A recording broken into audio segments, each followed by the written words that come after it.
예수 그리스도의 온유함이라는 하나님의 말씀의 제목으로 하나님 말씀 전하겠습니다. 예수 그리스도의 온유함. 어제 우리는 나라이 벗 크라이스트의 삶을 살기 위해 자기 비움에 대하여 이 자기 비움의 케노시스라는 하나님의 말씀을 들었습니다. 우리는 우리가 가진 우리의 자아를 깨뜨리고 우리의 의지를 들여 매일매일의 삶 가운데 일상의 훈련을 통하여 나 자신을 비워내고 거기에 온전한 순종을 더하여 반드시 예수 그리스도께서 달리신 그 십자가를 통과함으로써 이 자기 비움이라는 이 케노시스를 완성할 수 있다는 것을 우리는 들었게 되었습니다. 저와 여러분 우리의 삶에 온전히 예수 그리스도만을 의지하여 그 성령님의 일하심을 바라볼 수 있는 그 은혜가 자기 비움을 통해 일어나시기를 간절히 부탁드립니다. 그리고 오늘 우리가 계속해서 나다이버 크라이스트의 인생을 살기 위해 우리에게 필요한 요소들 중에서 두 번째로 온유함에 관하여 함께 하나님의 말씀으로 살펴보려 합니다. 온유함. 이 많은 교회의 예배 현장에서 선포되어지는 말씀 중에 오늘 우리가 읽은 이 말씀은 언제나 고단한 우리의 인생길, 지치고 고난 우리의 영혼에게 주님의 따스함을 느끼게 해주는 매우 아름다운 하나님의 말씀입니다. 아주 오래전에 세상의 한 복판에서 육신적인 피곤함과 영혼의 지침이 제게 찾아올 때에도 제게 이 말씀은 늘 큰 위로가 되었던 하나님의 말씀이기도 합니다. 수고하고 무거운 짐진 자들아 다 내게로 오라. 내가 너를 쉬게 하리라. 나는 마음이 온유하고 겸손하니 나의 멍에를 메고 내게 배우라. 그리하면 너희 마음이 쉼을 얻으리니 이는 내 멍에는 쉽고 내 짐은 가벼움이라 하시니라. 아멘. 지친 우리의 삶에 예수 그리스도 그분이 쉼이 되어 주신다는 그 음성이 우리는 언제나 그분이 가지고 계시는 늘 갖고 계시는 따스함, 부드러운 그분의 온유함을 떠올리게 합니다. 그러면서 저 또한 예수님처럼 그렇게 온유한 자가 되고 싶은 그러한 삶을 꿈꾸어 보기도 하는데요.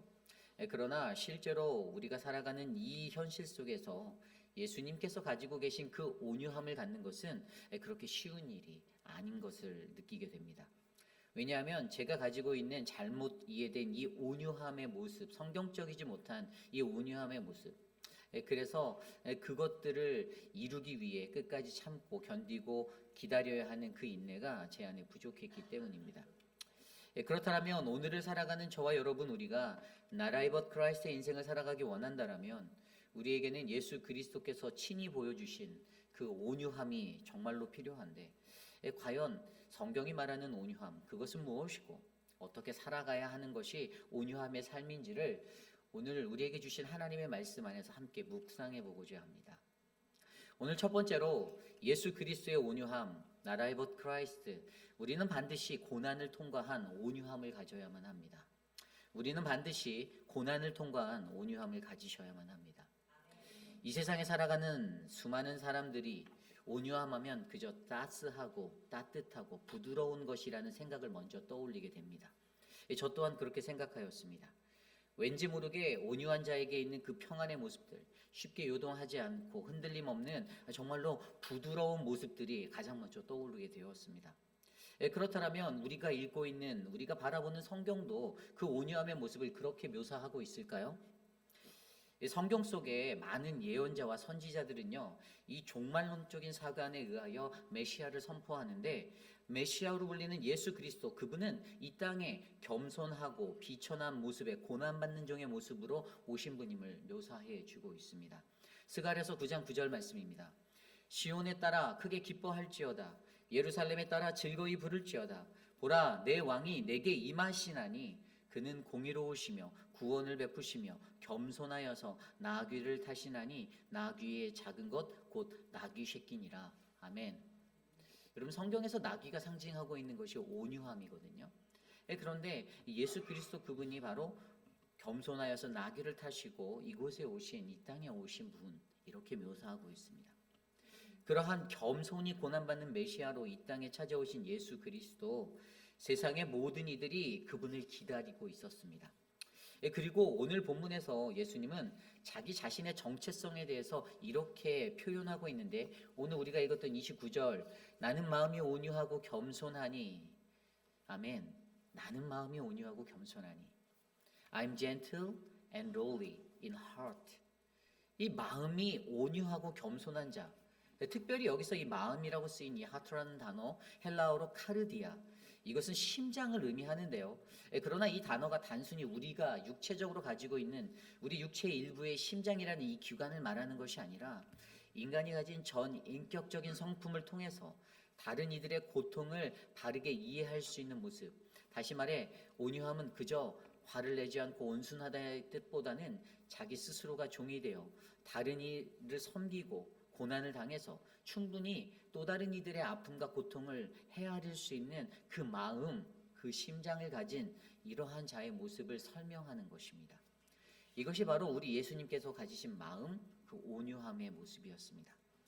간단히 말하면 자신이 당한 고난으로 다른 사람들의 고난을 이해할 수 있는 너그러운 마음이 있는 자. 그렇다면 좀 더 깊이 있게 성경적인 온유함을 다시 한번 들여다보기 원합니다. 여기서 쓰인 온유하다라는 헬라어, 이 프라우스라는 단어, 전에도 몇 번 설명드렸는데 이 단어는 gentle, humble의 단어를 가지고 있습니다. 이 온유한의 뜻으로 사용되어졌어요. 그리고 그 뜻에는 이 강한 바람이 순해져서 부드러운 바람이 되는 것, 또는 야상마가 잘 훈련됨으로써 길들여지는 것을 의미하고 있습니다. 다시 말해 그것들이 어떠한 가르침을 통해서 변화된 성품, 어떠한 훈련을 통해서 그들이 어떠한 영향을 받아 변화되고 그렇게 온유함을 갖게 된 것을 우리에게 말해주고 있는 것이죠. 결국 예수님이 말씀하시는 온유함은요, 태어나면서부터 가진 모든 이들을 따스하게 대하고 부드럽게 대하는 그러한 것들을 말하는 것이 아니라, 그렇게 천성적으로 주어진 부드러운 것을 말하는 것이 아니라, 그 온유함은 거친 인생의 고난과 아픔을 지나 그들에게 그것이 흔적이 되어져 있고 그들의 삶 가운데 거룩하신 하나님의 말씀과 성령의 도우심을 통하여 변화되어져서 나타나는 성품, 드러나는 성품에 대해서 이야기하고 있는 것입니다. 그러므로 예수 그리스도를 믿고 난 후에, 예수 그리스도를 나의 주인으로 모신 후에 그분의 말씀과 성령의 도우심에 따라 아름답게 만져지고 다듬어진, 길들여진 성품이 바로 성경이 말하는 온유함, 예수님이 가지신 온유함의 모습이었습니다. 우리 예수님께서도 그렇게 그러한 온유한 자였습니다. 그분이 다니며 복음을 전하는 곳곳마다 그분을 환대하는 사람들도 있었지만 늘 그분의 주변에는 그를 미워하고 시기 질투하는 무리들도 많이 있었습니다. 잘 나가는 듯한 인생 같아 보였지만 좀 성공해 보이는 듯한 모습의 자리였던 것 같지만 늘 그분이 가시는 길에는 고난과 위협이 함께 했습니다. 그 증거가 무엇입니까? 그 증거가 바로 십자가. 결국 3년의 공생의 그 시간 속에서 그분이 걸었던 그 십자가의 길은요, 그분의 사역은 3년이라는 그 시간으로 한정되어져 있었습니다. 그래서 그때에 예수 그리스도, 그분은 늘 하나님이 주신 말씀과 기도로 성령 충만함을 구하며 자기 자신의 육적인 연약함을 다스리고 자신에게 처한 고난과 어려운 상황 속에서도 자신은 늘 나는 하나님의 서번트, 그분의 종임을 잊지 않고 나에게 맡겨진 그 비전적인 임무를 수행하기 위하여 수고하고 애썼던 분이십니다. 그리고 자신에게 경험된 그 고난을 통해서 이 땅에서 들리는 수많은 영혼들의 신음소리를 듣고 그들을 이해하며 그들을 하나님께로 구원하기 위하여 오직 나 자신을 부르신 이의 사명대로 그 십자가의 길을 묵묵히 걸어 나갔던 세상에서 가장 온유하신 분, 바로 예수 그리스도였습니다. 여러분, 그분의 온유함이 느껴지십니까? 조금 더 이 구체적으로 이 성경이 말하는 이 온유함을 성경적으로 이해해 보려면 우리는 민수기 12장 말씀, 그 말씀을 들여다볼 수가 있습니다. 민수기 12장 3절입니다. 이 사람 모세는 온유함이 지면의 모든 사람보다 더하였더라. 아멘. 여기서 하나님께서는 모세를 온유한 자로 말씀하고 계십니다. 이때 사용된 히브리어 단어가 아나우라는 단어예요. 아나우. 근데 이 단어가 앞선 이 헬라어 성경의 프라우스로 번역된 히브리어 단어입니다. 그리고 그 의미는 자기를 낮춤, 괴롭힘을 당함, 겸손함이라는 뜻을 가지고 있습니다. 결국 온유한 사람은요, 구약 성경에서도 나온 대로 일반적으로 우리가 아는 마음씨가 따뜻하고 부드러움을 말하는 것이 기초가 아니라 성경이 말하는 온유한 자는 늘 자신의 삶 가운데 고난을 직접적으로 경험하고 당함으로써 다른 이들의 고난을 이해하고 헤아릴 수 있는, 인내함으로 이해할 수 있는 그 관대함의 모습의 사람을 말하는 것입니다. 히브리어든지 헬라어 원어이든지 성경이 전하고자 하는 온유함, 반드시 고난을 통과한 자, 그래서 다른 이의 고난을 충분히 이해할 수 있는 자라는 의미를 담고 있는 것입니다. 그러니 여러분, 우리가 가지는 이 온유함의 개념에 대해서 막연히 오해하지 마시기를 부탁드립니다. 그냥 무조건 부드럽다고 해서 그게 다 온유한 것이 아니에요. 그 부드러운 것이 혼미함이 될 때가 있습니다. 성경적으로 그 온유함이 무엇인지를 바르게 이해하시기를 부탁드립니다.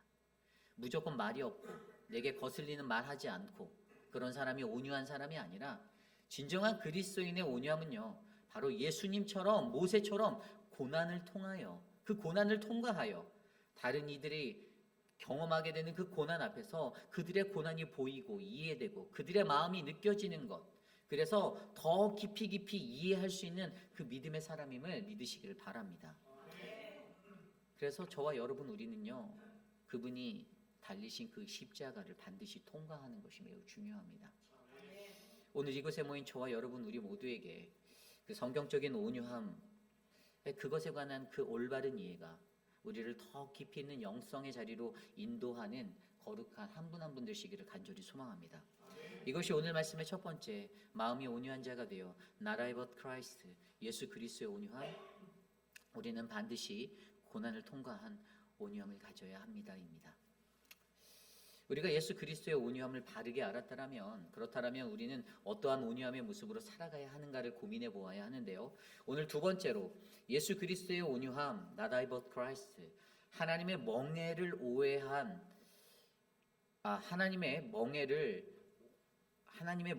오해한 수고하고 무거운 짐진 자들을 예수님은 부르신다라는 것입니다. 예수 그리스도의 온유함은요, 하나님의 멍에를 오해한 수고하고 무거운 짐진 자들을 부르신다. 오늘 말씀 28절입니다. 수고하고 무거운 짐진 자들아 다 내게로 오라. 내가 너희를 쉬게 하리라. 아멘. 오늘 이 말씀에서 수고하고 무거운 짐진 자들을 부르시는 예수님의 초청을 바라봅니다. 여러분, 여기서 예수님께서 말씀하시는 수고하고 무거운 짐진 자들이 누구일까요? 우리가 이것을 먼저 생각해 보아야겠어요. 이 수고하고의 헬라어 호이코피온테스, 현재 분사 능동형으로 사용되었습니다. 자기 스스로 많은 일을 하여 피곤하여 지친 상태의 사람들을 말하는 거예요. 그리고 무거운 짐진 자는요, 헬라어로 페프로티스 메노이, 현재 분사 수동태예요. 이것은 타인에 의해서 무거운 짐을 지게 된 사람들을 말하는 것입니다. 그러니 오늘 말씀 속에서 예수님께서 부르시고 초청하는 수고하고 무거운 짐진 자들은요, 그들이 자기 자이든지 아니면 타이든지 세상 속에 살면서 짐에 억눌려 항상 육체적으로 또 영적으로 피곤하고 궁핍해 서 있는 모든 사람들을 예수님은 부르고 계신다라는 것입니다. 좀 더 구체적으로 말하면 수고한 자는 레이버예요, 레이버, 노동자. ESV 성경은 레이버로 표현됐는데, 그들은 자신의 삶을 위해 돈을 벌기 위해 밤낮으로 열심히 일했던 자의적인 그러한 일꾼들입니다. 인생의 하루하루에 개처럼 벌어서 정승처럼 쓰고자 하는 그 소망을 외치는 사람들입니다. 사회적으로 보면 매우 취약한 노동자 계층, 하층민의 계층의 사람들이었습니다.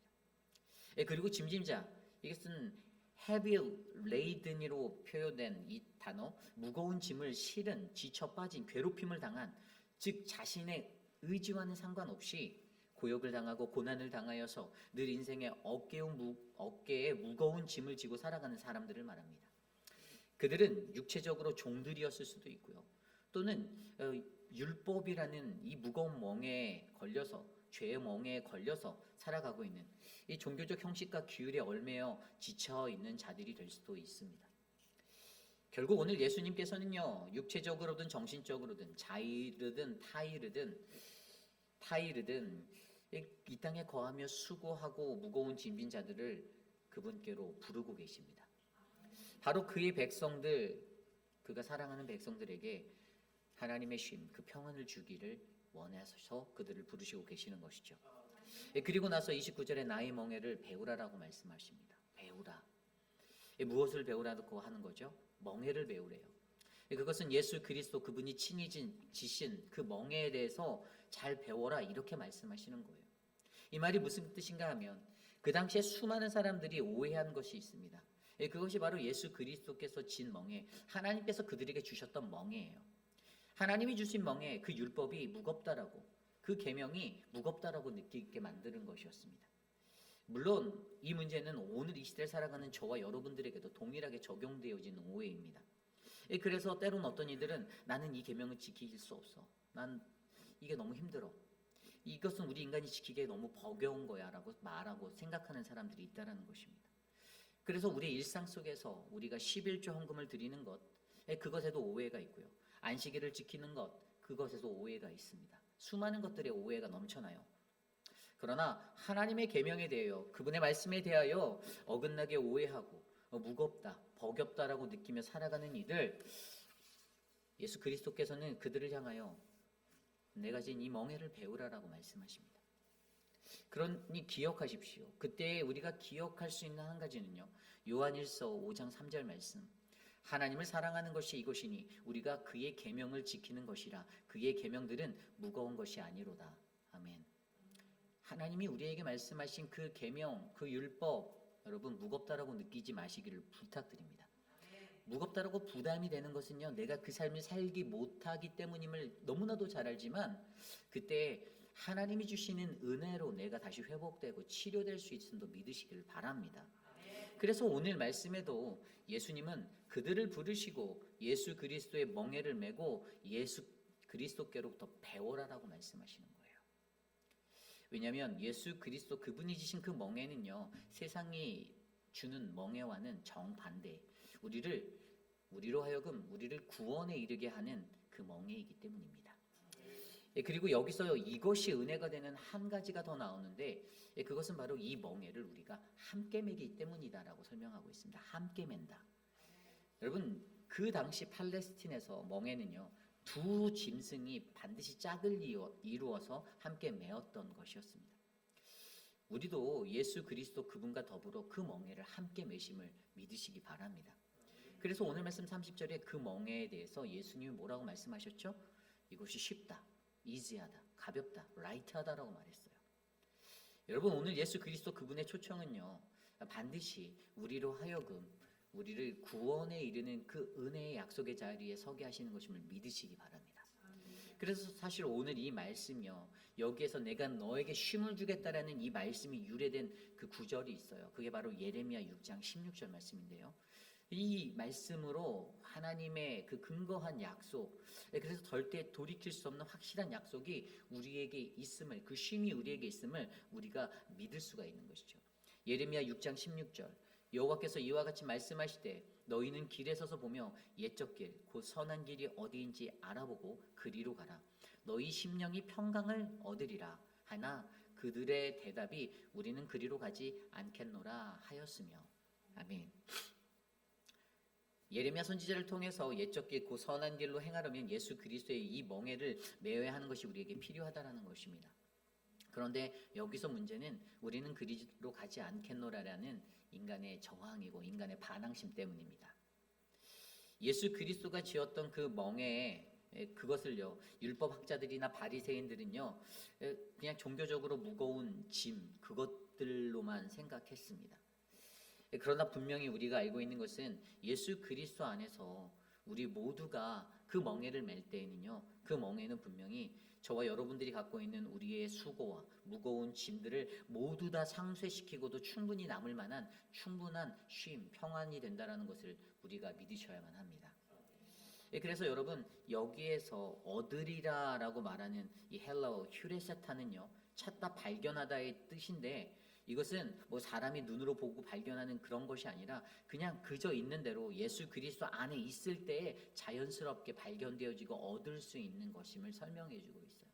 그래서 우리가 여기서 주목해 보아야 하는 것은요, 저와 여러분 우리는요, 그 멍에를 지고 예수 그리스도 그분 안에 거하기만 하면 된다라는 것입니다. 성 어거스틴이 예수 그리스도의 멍에에 관해서 그것은 새의 깃털보다 가볍다라고 그렇게 비유하여 말하였습니다. 세상 사람들이 종교 생활한다라고 생각하고 살아갈 때 교회에서 들려오는 말씀과 하나님의 말씀, 그 율법이 무겁다라고 느껴집니다. 그러나 예수 그리스도 안에서 거하는 진정한 하나님의 멍에를 맨 예수 그리스도의 멍에를 메고 쫓아가는 진정한 예수님의 참 제자는요, 이것을 통해 내가 구원에 이르고 내가 그분 안에 거할 때에 자연스럽게 나는 그분의 평안과 쉼의 자리에 이를 수 있다라는 그 믿음에 서게 되는 것임을 믿으셔야만 합니다. 그러므로 여러분 두려워하지 마시기를 부탁드립니다. 우리는 그냥 예수 그리스도 안에 거하기만 하면 됩니다. 오해하지 마십시오. 그 멍에를 무겁다라고 힘들다라고 힘들게 만드는 것은 그 멍에가 아니고 내가 갖고 있는 내 자아예요. 내가 원하는 거 하고 싶으니까 힘든 거예요. 내가 하고 싶은 거 못하니까 어린아이처럼 떼쓰고 징징거리고 투덜거리고 그러고 살아가는 거예요. 그 본성을 들여다보시기를 부탁드립니다. 그리고 깨트리십시오. 그래서 우리가 오해하고 있는 하나님의 멍에, 예수 그리스도가 지었던 그 멍에를 여러분 오해를 푸시고, 그리고 여전히 그 오해하고 있는 그 자들을 부르시는 하나님의 촉청에 응답하여 예수 그리스도 안에 거하시는 우리 모두가 되시기를 간절히 소망합니다. 오늘 마지막으로 예수 그리스도의 온유함, 나라의 벗 크라이스트, 우리는 늘 우리의 삶에 주님을 의식하며 그분께 온전히 순종하는 온유함을 가져야만 합니다. 우리는 늘 우리의 삶에 주님을 의식하며 그분께 온전히 순종하는 온유함을 가져야 합니다. 여러분, 여기서 우리의 인생의 문제가 되는 것은요, 주님은 나에게 누구인가라는 이 질문에 답하는 것입니다. 여러분께 주님은 누구입니까? 좀 전에 읽었던 민수기 12장 3절에서 하나님께서 모세를 세상에서 가장 온유한 자라고 선포하신 그 말씀, 여러분, 저는요 예전에 이 말씀을 들을 때 솔직히 제대로 이해할 수가 없었습니다. 동의하지 않았어요. 왠지 아십니까? 이 구절 앞에 나오는 그 구절들 때문에 그랬습니다. 민수기 12장 1절 2절입니다. 모세가 구스 여자를 취하였더니 그 구스 여자를 취하였으므로 미리암과 아론과 모세를 비방하니라. 그들이 이르되 여호와께서 모세와만 말씀하셨느냐 우리와도 말씀하지 아니하셨느냐 하매 여호와께서 이 말을 들으셨더라. 3절 이 사람 모세는 온유함이 지면의 모든 사람보다 더하더라. 아멘. 이 초등교육을 배운 모든 사람이라면 도대체 이 센텐스들이 어떻게 연계되는지 흔들릴 수밖에 없습니다. 잘 이해가 되지 않아요. 저도 이 말씀을 들을 때 스스로 이렇게 생각했습니다. 아니, 당시 이스라엘 최고의 지도자였던 모세가 하나님이 싫어하는 이방 나라 여자 구스 사람 이 에디오피아의 여인을 취했는데, 그래서 미리암과 아론이 그를 비방하였는데 하나님이 그들의 비방을 듣고 하신 말씀이 모세는 이 세상에서 가장 온유한 자라고 말씀하시는 거예요. 다른 말로 하면 모세의 온유함이 최고다 이렇게 말해주는 건데요. 아무리 제가 보아도 이 미리암과 아론이 틀린 말을 한 것도 아닌데, 아니 왜 하나님께서 생뚱맞게 모세를 가장 온유하다라고 그의 편을 들면서 말했을까? 게다가 이게 어떻게 이야기가 전개됩니까? 이 민수기 그 뒤에 말씀을 보면요, 이 일의 결과로 여호와의 진노로 구름이 장막에서 떠나갔고 미리암은 갑자기 문둥병에 걸려 몸이 하얗게 되었습니다. 여러분들은 이 이야기를 어떻게 바라보십니까? 우리는 이 모호한 말씀을 바르게 이해할 때 하나님이 말씀하신 모세가 가진 온유함에 대하여 좀 더 정확하게 이해할 수가 있습니다. 여기서 이방 여인을 얻은 것, 여러분 이것이 이 문제의 화제가 아닙니다. 여기서 하나님께서 주목하시고 있는 것은요, 미리암과 아론이 가지고 있는 불평의 모습입니다. 2절에 나온 대로 모세만 하나님과 만나냐? 우리도 만난다. 여러분 이 마음이 어디서 일어났습니까? 미리암과 모세가 가졌던 시기와 질투로 인해 일어난 불평입니다. 그것이 더 큰 문제가 되었던 것이에요. 그들이 말하는 것에 하나님이 후에 이렇게 말씀하시는데요. 민수기 12장 6절에서 9절입니다. 현대인 성경으로 제가 읽어드릴게요. 여호와께서 이렇게 말씀하셨다. 내가 하는 말을 잘 들어라. 예언자에게는 내가 환상으로 나를 나타내며 꿈으로 말하였지만 내 종 모세에게는 그렇게 하지 않았다. 그는 내 집에 충성스러운 종이므로 내가 그와 말할 때 직접 대면하여 분명하게 말하고 모호한 말로 하지 않는다. 내 종 모세는 내 모습까지 보는 자인데 너희가 어떻게 두려운 줄 모르고 감히 그를 비판하느냐. 아멘. 여러분 차이가 보이십니까? 여기서 중요한 것은 주님은 나에게 누구인가입니다. 모세는요 항상 하나님의 충성스러운 종이었습니다. 다시 말해 모세에게는 하나님은 늘 그의 주인이 되시는 하나님이었습니다. 그가 어길 수 없는, 반드시 순종할 수밖에 없는, 그래서 그는 항상 하나님께 절대 순종을 드리며 살아갔습니다. 그래서 우리 예수님도 십자가로 나아가실 때 말씀하시길 내 뜻대로 마옵시고 아버지 뜻대로 하옵소서라는 이 기도를 드렸던 것입니다. 왜냐하면 그분의 삶의 가장 큰 것, 그것이 바로 하나님이셨기 때문입니다. 여러분, 우리 하나님이, 우리 주님이 저와 여러분 우리에게 분명한 분이 되셔야만 합니다. 하나님하고 딜하려고 하지 마십시오. 하나님께 타협해서 내가 원하는 거 얻어내려고 하지 마십시오. 그런 관계가 아닙니다.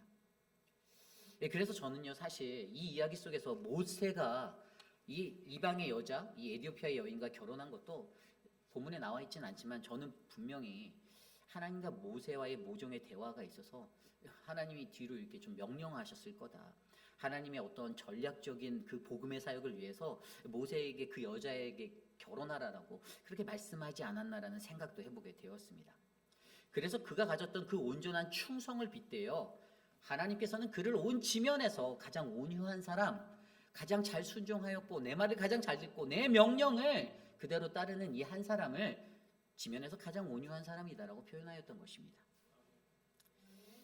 그런데 여기서 이러한 비난을 쏟는 자들, 아론과 미리암은 어떻습니까? 그들은요, 하나님을 향한 순종은 없습니다. 그저 자신의 감정과 혈기로 인생을 살아갑니다. 왜죠? 하나님을 바라보지 못하기 때문이에요. 하나님이 크게 안 보이는 거예요. 내가 더 큰 거예요, 하나님보다. 그저 육으로 말하고 행동하고 있습니다.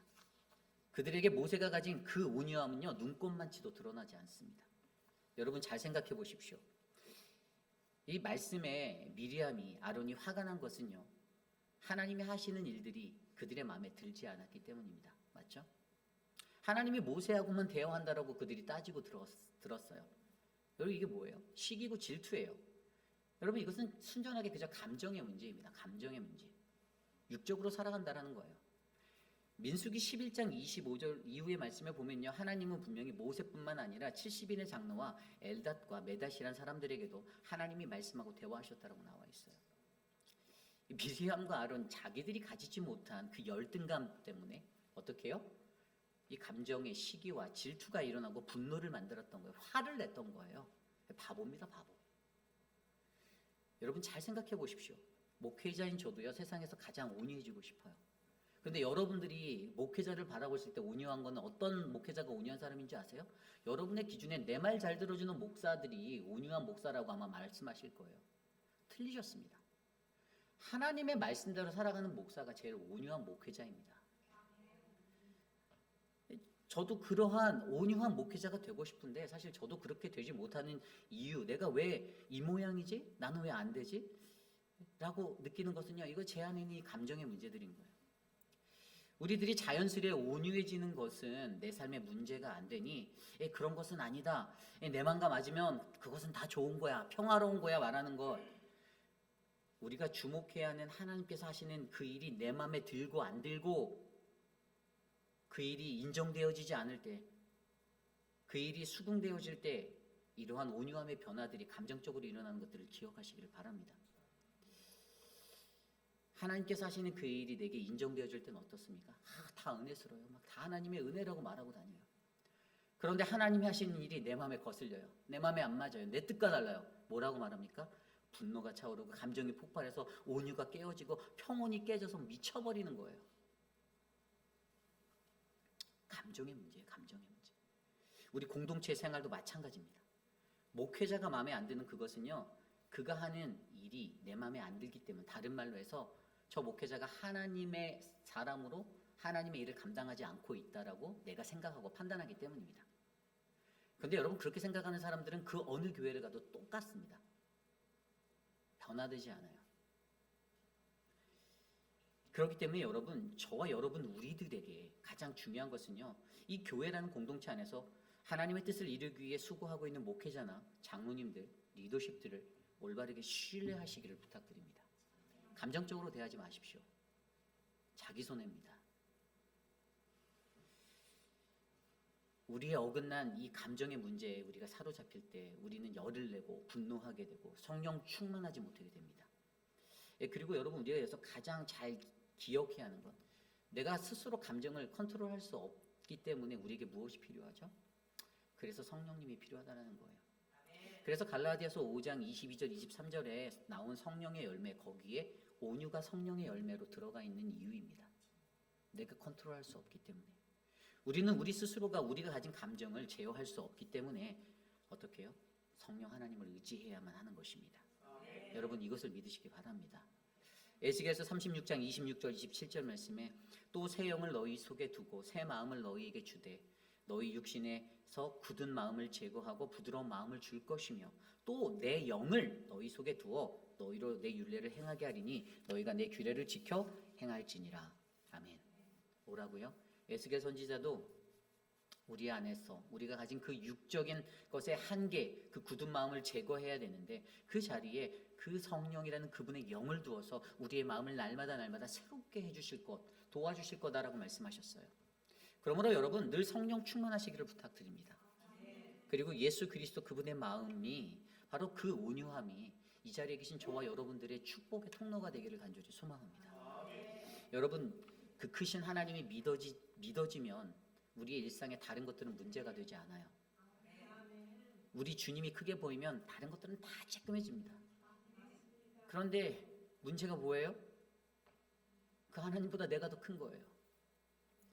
예수 그리스도를 제발 주목해 주시기를 바랍니다.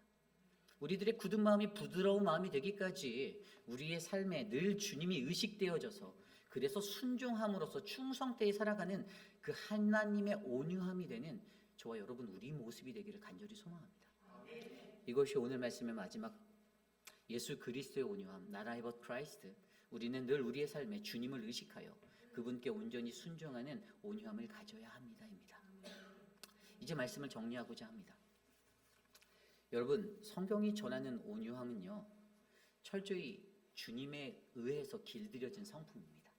하나님의 말씀으로 만져지고 다듬어진 성품이에요. 내가 오늘 이 순간에 여전히 나는 내 역정을 내고 내 성과를 내고 내 승을 내고 이렇게 살아간다? 예수님이 없는 겁니다. 간단해요. 결론은 그렇습니다. 그래서 제가 여러분께 부탁드리고 싶은 말씀은요. 오늘 이 하나님의 말씀을 통해서 우리에게 주시는 것은요. 우리가 말하는 부드러운 것, 거기에 플러스로 거칠고 강인하게 드리는 것도 이것들이 모두 다 오직 우리의 주인 되신 예수 그리스도 하나님을 위해 쓰이면 그것들이 온유함이 된다라는 사실을 머리 깊이 가슴 깊이 새기시기를 부탁드립니다. 우유부단하게 다 좋아요. 그리스도의 사랑으로 노 땡큐예요. 아니에요. 여러분들을 지옥으로 끌고 들어갈 수 있는 쥐약이 될 수가 있어요. 그것들을 너무 바라지 마십시오. 그래서 사람들에게 점수 따려고 하지 마십시오. 어차피 저와 여러분들의 점수는 하늘에서 하나님이 매기고 계십니다. 예수님께서 마태복음 5장 5절의 산상수훈의 말씀을 통해서 온유한 자는 복이 있나니 그들이 땅을 기업으로 받을 것입니다 라고 말씀하셨습니다.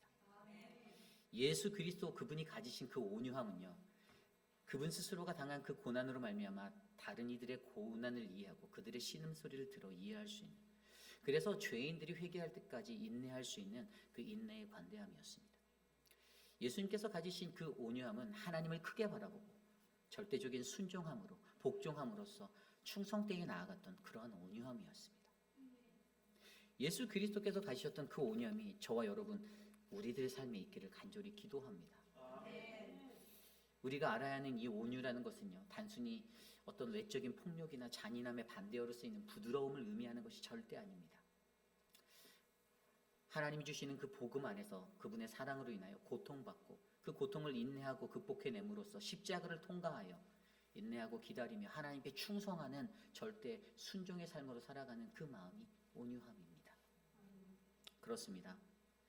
성경이 말하는 그 온유함, 예수 그리스도 그분이 보여주신 그 온유함이 오늘 이곳에 계신 저와 여러분 우리 모두에게 넘쳐나기를 간절히 기도드립니다. 그리고 바로 그러한 인생이 예수 그리스도의 온유함을 닮아가는 나라의 벗 크라이스트 우리 모두의 모습 될 줄 믿습니다. 이 시간 함께 찬양을 드리기 원합니다. 오늘 주신 말씀을 놓고 함께 찬양할 텐데요. 원하고 바라고 기도합니다. 우리 함께 찬양하겠습니다.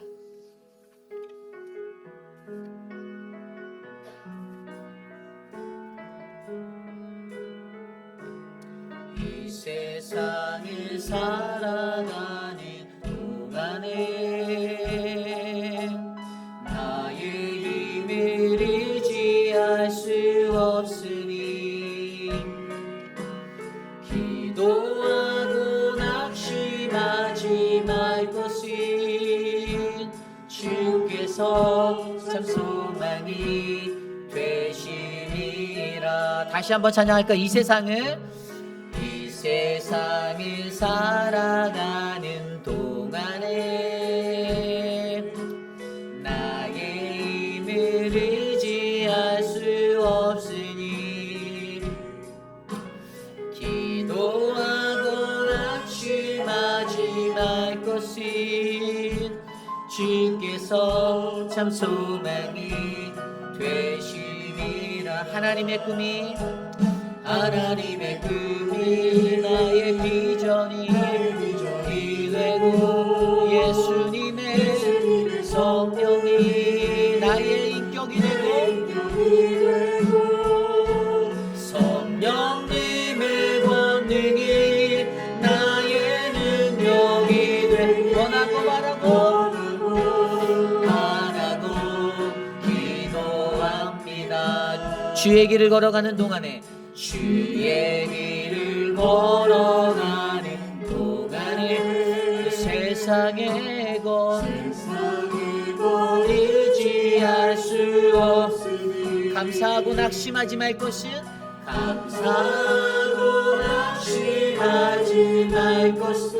주께서 참 소망이 되심이라. 하나님의 꿈이 나의 비전이 되고 예수님의 성품이 나의 인격이 되고 성령님의 권능이 나의 능력이 되길 원하고 바라고 기도. 하나님의 꿈이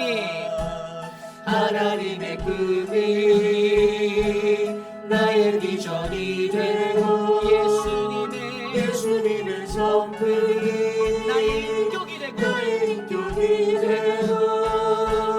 성령님의 권능이 나의 능력이 되길 원하고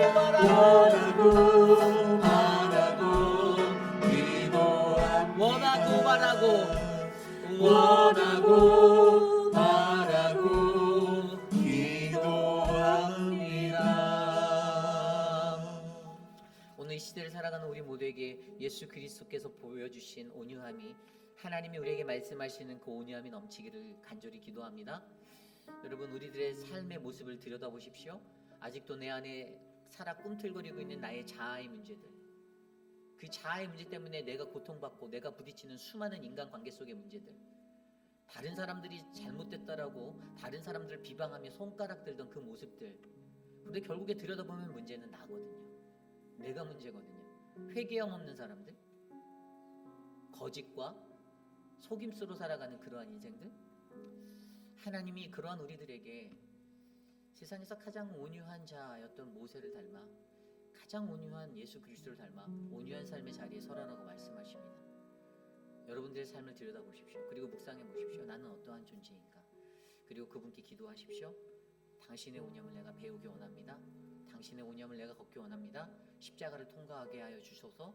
나라의 벗 크라이스트의 인생을 살게 하소서. 하나님께 기도하며 나아갑니다. 하나님 도와주십시오. 우리의 삶을 지켜주시고 인도하여 주셔서 하나님 그 은혜가 우리 안에 충만하도록 도와주시옵소서. 연약한 우리들의 심령에 예수 그리스도의 온유함이 넘치도록 도와주십시오. 우리를 만져주십시오. 우리를 다스려 주십시오. 주님 일하여 주시옵소서. 주님의 그 은혜를 구하며 나아갑니다. 하나님 도와주시옵소서.